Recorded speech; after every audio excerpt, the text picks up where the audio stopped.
আসসালামু আলাইকুম বন্ধুরা, আজকে আমি আপনাদের শেখাবো এক্সেলে কিভাবে পিভট টেবিল দিয়ে প্রত্যেকটা ডাটাকে ইন্ডিভিজুয়াল ভাবে দেখতে হয়। তো চলুন শুরু করা যাক।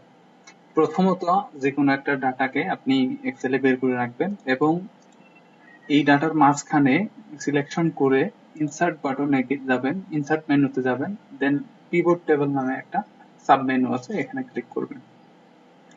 দেন এখানে কিছু করতে হবে না, জাস্ট ওকে ক্লিক করবেন। দেখেন আমার পিভট টেবিলের একটা নতুন শেল বা শীট তৈরি হয়ে গেল। এখানে মূলত আমি প্রত্যেকটা ডাটাকে ইন্ডিভিজুয়াল ভাবে দেখবো। তাহলে প্রথমত আমরা ধরেন এরিয়া ওয়াইজ দেখবো।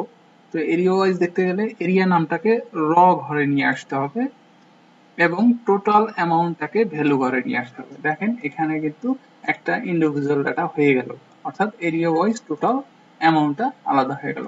একইভাবে এই সম্পূর্ণ ডাটাটাকে সিলেক্ট করে পাশের রতে আমরা আরেকটা ইনসার্ট করব। তো এইখানে এখন আমরা দেখবো রিজন ওয়াইজ টোটাল অ্যামাউন্ট। তাহলে এরিয়াটা এখান থেকে উঠাই দিলাম, ঠিক আবার রিজনটাকে ঘরে আনে বসাই দিলাম। দেখেন এবার রিজন ওয়াইজ আমাদের সেলসটা হয়ে গেল। দেখেন সেম ক্যাটাগরিতে আবারও আমরা এটাকে কপি নিয়ে পাশের ঘরে পেস্ট করলাম।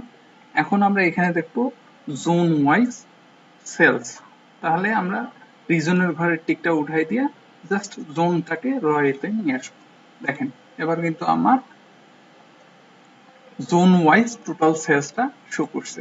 তো এইভাবেই পিভট টেবিলে যে কোনো লং ডাটাকে ইন্ডিভিজুয়াল ভাবে দেখতে গেলে আমরা পিভট ব্যবহার করে থাকি। আশা করি আপনারা বুঝতে পারছেন। আমার ভিডিওটা দেখে যদি আপনাদের ভালো লেগে থাকে অবশ্যই আমার ইউটিউব চ্যানেলটাকে সাবস্ক্রাইব করবেন। ধন্যবাদ।